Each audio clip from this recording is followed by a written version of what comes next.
This was the only governmentally confirmed case of possession. All psychological and pharmacological explanations were ruled out. A completely unknown molecular compound was found in her tissue. Something was inside, no doubt about that. Not a disease, not a parasite, an evil. How many noses does a monkey have? In 1974, a group of scientists would band together and form what was known as the Atticus Institute, and they had one goal. Our goal was to conduct unbiased empirical research on exceptional human abilities, psychokinesis, ESP, precognition, things that are typically considered fringe science or parapsychology. And for 2 years, they would encounter pretty much nothing but fakes. At least until 1976, when a woman by the name of Judith Winstead had been dropped off at their door like a baby at a fire station. She would scream in that voice. The Institute thought that they had hit a gold mine with Judith. However, the worst had yet to come. Judith, what I'd like you to try to do is to move the wheel without actually touching it. Try to concentrate your mind. Because as soon as the US military caught wind of what they were doing, they wanted a piece of that sweet psychic cake. Having the ability to remotely collect intel, be able to read the minds of foreign leaders to know exactly what their plan of attack is, where they were, and what they were thinking at any given moment, all from thousands of miles away. We were looking at the future of clandestine warfare, where attacks could be as strategic and as untraceable as we saw fit. Now, if you would like to go watch the Atticus Institute for yourself, it is available on Tubi. It is a phenomenal found footage movie, and I would highly recommend you take an evening to watch this one. It is...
What in the glitch is going on?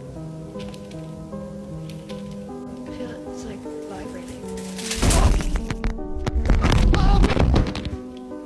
Hello? 1, 3, 2, 3. Whoa! That was good. That was amazing. 52 hours of Wendy's salted caramel frosty. It does indeed turn green, and This is crazy, look.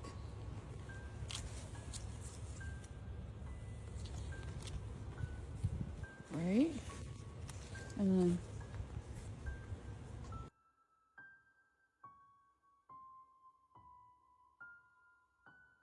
Shit, watch how trained my cup is. My cup come to me. Hold on, come on, keep coming, baby. Yeah, keep coming. My shit come to me. what is it? What is it? It's a nail. My nail? I'm not missing a nail. Hey, move.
This is not real.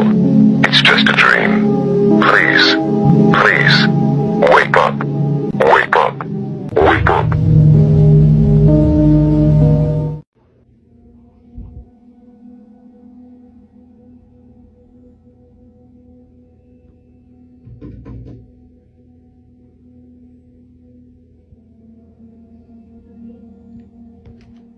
Okay. Hey?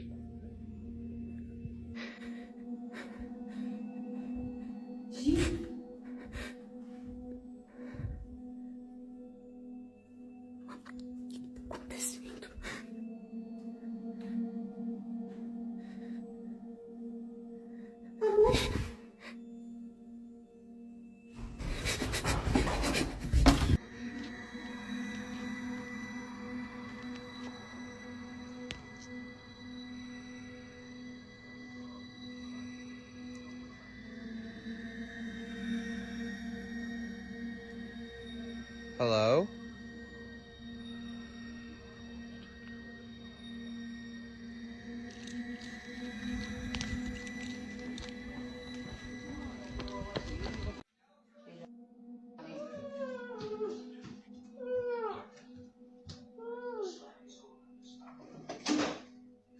Alright, come here, Jonah.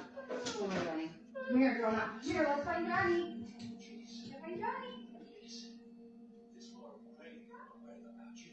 Where's your brother? There he is. Come here. Here, he's right here. I found him. He's right here. Come here. These people think I'm crazy. Y'all, look at this shit. Just look. You see that shit? Y'all seen that shit? Yo, watch this.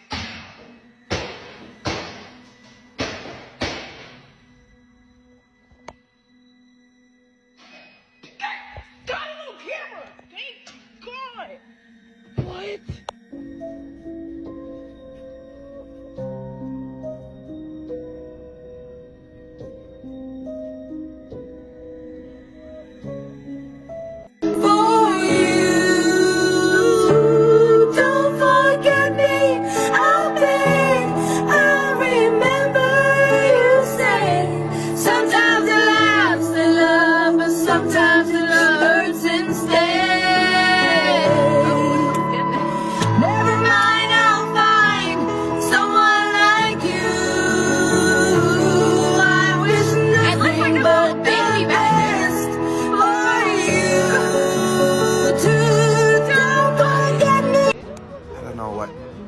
Who that is, but it keeps watching me, following me.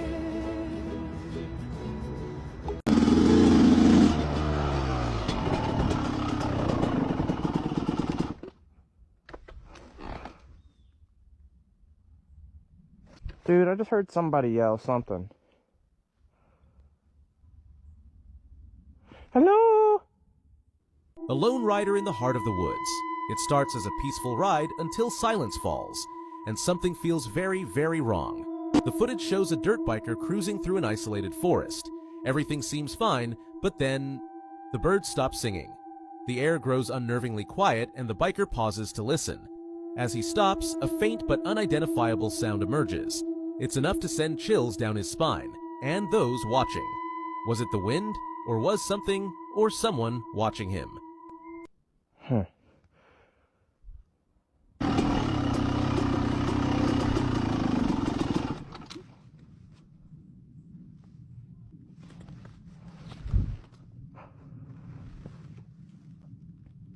It got real spooky real quick in here.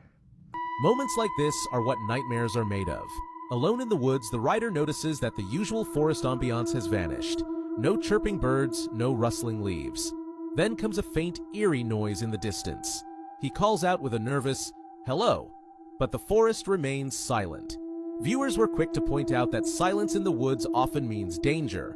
One comment reads, "When the birds go silent, something is nearby. You don't wait to find out what." Another adds, "This is why I would never stop my bike in a place like this." Whether it's an animal, a stalker, or something supernatural, one thing's for sure: the woods hold secrets better left undiscovered. This teacher essayed a 14-year-old student but was determined too pretty to go to prison. Deborah Lafave always wanted to be a teacher and got her dream job in 2002 as a middle school English teacher in the Tampa area. After her first year of teaching, Deborah met Owen and the two were married only 8 months later. But less than 1 year after tying the knot, Owen got suspicious that his new bride was being unfaithful. He thought that she was having an affair with another teacher and Deborah was sleeping with someone at school. But I doubt Owen could ever imagine that that would be a 14-year-old student. At the start of the 2003-2004 school year, Deborah started dressing really inappropriately for a middle school teacher, you know, like short skirts and low-cut tight tops, and she started getting a lot of attention from the middle school boys that she was teaching. And you know, Deborah did not want to be an authority figure despite going into a career of teaching. She wanted to be friends with her students, you know, like one of their peers. But Deborah would still refer to her male students as little boys when talking to her husband or her friends, so it's like she knows that they're children, which makes what Deborah did next so disturbing. Deborah's victim's identity has been protected, so we're just going to refer to him as Jay. Jay has been described as like a popular jock type. You know, he was athletic and funny, but he's also been described as very immature because, you know, he's 14 in middle school, not even in high school yet. When Jay met Deborah, Mrs. Lafave, he had just turned 14 and, you know, he thought that she was really attractive, so he would flirt with her, and Deborah liked the attention, so she didn't tell him to stop. The two got particularly close on a school field trip that Deborah was chaperoning. And for the rest of the school year, Deborah was pretty much by the book grooming this child. She was always trying to get him alone in her classroom. Even though he wasn't one of the students in her class, she would offer him ride homes and also buy him gifts. And Jay began bragging to his 13 and 14-year-old friends that he was going to sleep with Mrs. Lafave. On the last day of the school year, Deborah gave Jay detention so they could have alone time in her classroom. During detention, Deborah told Jay that she was thinking of him, that she had feelings for him. She lifted up her shirt and then kissed him. Jay went home and called his 15-year-old cousin, that we're just going to call Cousin for this video, and he told Cousin that a hot teacher liked him, but Cousin didn't really believe Jay, so Jay was going to prove it to him. During that summer break, 24-year-old Deborah, 14-year-old Jay, and 15-year-old Cousin would hang out while Deborah's husband was at work. Deborah started dressing like a teenager, using a baby voice, and would even put her hair in pigtails, and she told Jay that the forbidden, inappropriate nature of their relationship was a turn-on. In early June, Deborah picked up Jay and Cousin for the first time and brought them back to her place, where she took Jay into the bedroom that she shared with her husband and performed an act on him. Then on the drive home, she instructed Cousin to take over the driving even though he was 15 and didn't have a driver's license, so she could do another act on Jay in the back seat. A few days later, Deborah told Jay to meet her at her classroom, even though they had no business being there because school had ended 2 weeks prior. But Deborah wanted a private place for them to go all the way. And this was Jay's first time ever, and Deborah would statutory S him 3 times in 4 days. The next time was when Jay's 15-year-old cousin was illegally driving Deborah's car once again, and Jay and Deborah were in the back seat, and 15-year-old cousin was watching it through the rearview mirror. And then the last time was once again in Deborah's car when they were parked at a playground while Cousin was waiting outside the car. This all came to light when a friend of Cousin's mom saw him out with an older, provocatively dressed woman.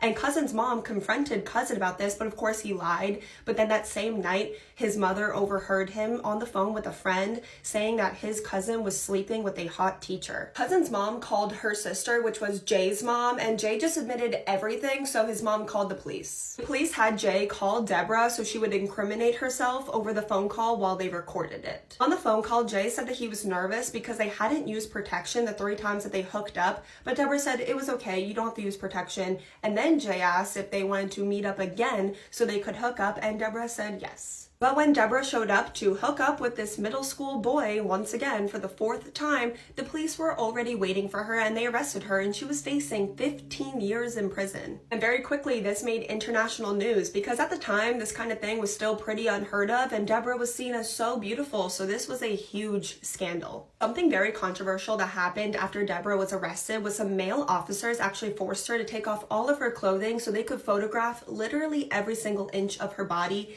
as evidence so they could match it up with the way that Jay described her body. And I personally have never heard of something like this. You have to let me know if you've heard of this in any kind of case before. But Deborah actually went on to say that this incident felt like she was the actual victim of SA. And very famously, during court, Deborah's defense attorney said to the judge that she was too pretty to go to prison. And although she was facing 15 years in prison, Deborah walked away with no jail time.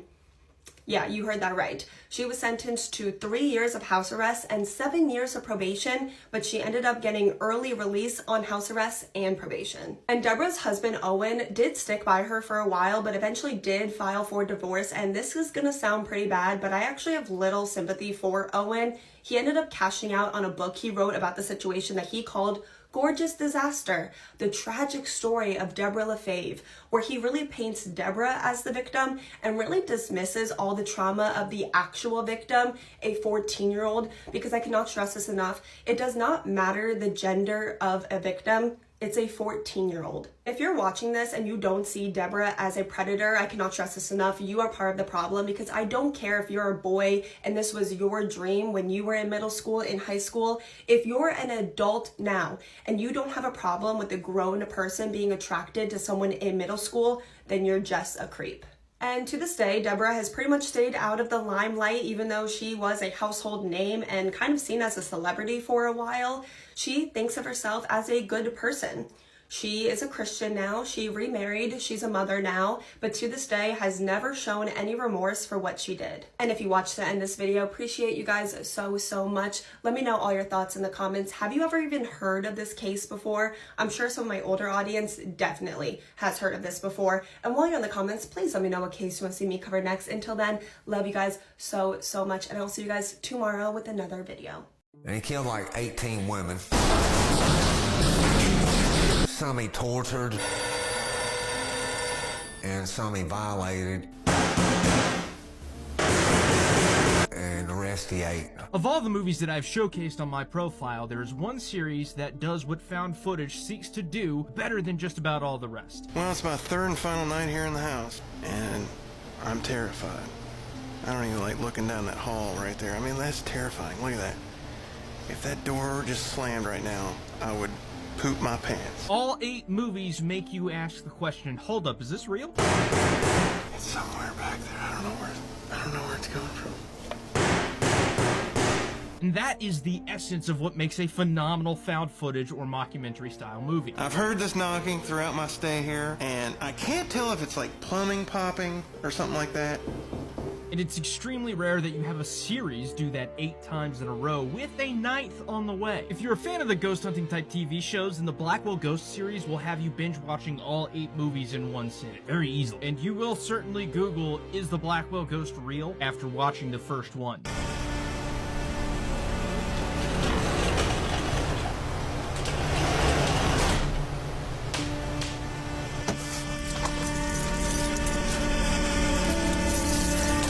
Have you ever seen the ginseng plant?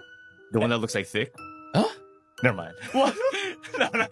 The ginseng plant. Like, yeah, I know what ginseng is, but this ones that look. Yeah. You know what jumps? Wait, what? Have you ever seen a ginseng plant jump? No way. So when you they can like move on their own? Yeah, they can move on. No it's way. I'll show you the video. So when you pick a ginseng plant, you have to be very careful because the nerves of it is very like, I guess like it's like what do you call? It's fragile. Yeah. You know what I mean? So when you cut the roots off and the ginseng plant is finally free, it'll jump off. I never knew that. I'll show you. It's funny, bro. I thought it was a joke at first too. Here, jumping. Ready? So once you put the roots out, it jumps away. It's like it's escaping. Wait, what? Say again. Let me see again. What the fuck? That's a thing? Look. So when you cut all the roots, it'll jump out. Hold on. Oh, there. What the frick? I didn't know that's a thing. Yeah. So you have to get it out without jumping. You have to scrape it really carefully. You know what though? There's some weird ass plants. Yeah. There's some weird. Like, for example, like the fly trap shit. Yeah. And there's another one. I think it's in Asia. Leave down in the comments if you know what it's called. But it's like a plant that it looks like grass, but if you touch it, it'll go like this and shit. What? Like if you touch it, it goes like this. What is it for? Like it looks alive. Stuff? Like it is alive. It is a plant. Yeah. It's a plant. it moves on when you touch it. Like it moves as if like it's an alien type thing. It has like tentacles and shit. I've never seen, but yo, the just that is so funny because I thought I was getting trolled until I seen three on.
Let's do it. So Dead End is about this family that is traveling to a family gathering on Christmas Eve. So we have the father, Frank, the mother, Laura, the kids, Richard and Marion's boyfriend, Brad, is also in the car with them. So Frank decides that this usual route that they take every year is getting boring, so he's going to take a shortcut. He's going to try something new.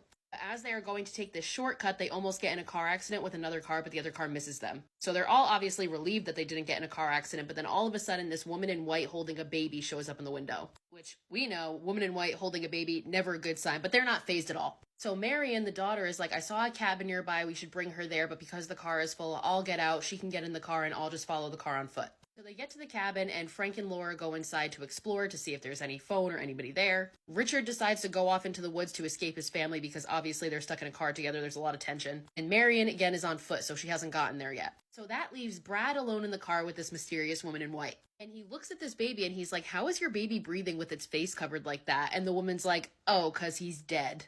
And she shows him the corpse of this dead baby, causing him to scream, obviously. So Frank hears the scream and runs back to the car, but Brad and the woman are nowhere to be found. Meanwhile, Marion, who has no idea what's happening because she's still walking to the cabin, is passed by this hearse and she sees Brad screaming in the back. So she gets back and she's like, we need to follow this hearse, they have Brad. But as they go to do so, they find Brad's body mutilated in the middle of the road.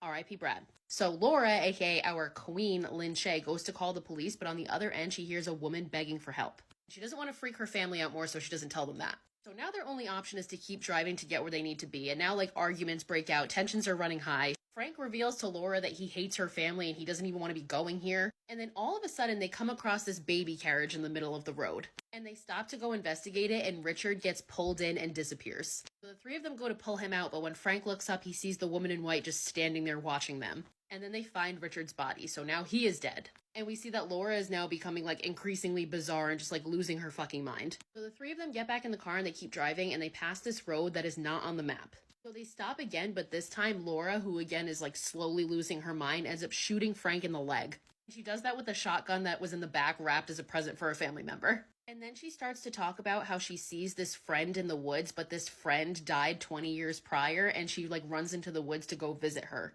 So Frank's, like, trying to get her back into the car, and at this point, the hearse then drives by again. So then Frank goes to shoot the hearse, but accidentally ends up shooting Laura in the head and killing her. So now it's just Frank and Marion left, and they make another stop to take Laura's body to a nearby ranger station. And at this point, we see that Frank writes a note that he's going to give to Marion. And that's when the woman in white appears yet again, this time attacking Frank. Frank manages to fight her off, but at this point, he's the one who starts to lose his mind, and then he starts to beat Marion. He then looks up and yet again sees the woman in white, and he chases her into the woods where we see that he is killed by an unseen force. So Marion is now the only one left. The car is completely out of gas because they have just been driving on this road without being able to get to a destination. So her only option is to walk. And as she's walking, she sees these body bags in the middle of the road, and the body bags contain her dead family. And the woman in white appears again, this time to tell Marion that the hearse is not there for her, and then she gets into the hearse and it drives off. And then suddenly Marion wakes up in a hospital. And then this doctor, Dr. Marcotte, comes in to tell Marion that her and her baby are going to be fine. The road that they passed earlier on that wasn't on the map was called Marcotte. Remember in the beginning where they went to go down the shortcut and they almost got in a car accident with another car? It Turns out they actually did get in a car accident and it killed everybody except for Marion. And it also killed the people in the other car, which was a woman and her baby. So now the doctor is talking to this guy who claims to be the one who found the family. And then as the doctor goes to leave, her car won't start. So the person who claims to have found the family offers to give her a ride in the same hearse. And then it shows us the crash scene where we see two people who are cleaning up the mess from the car accident find the note that Frank wrote to Marion at their final stop. So my interpretation is this long shortcut road that they were just endlessly on without ever being able to get to a destination was like an interpretation of limbo, and all of their souls had to be claimed one by one, except for Marion, who was the sole survivor.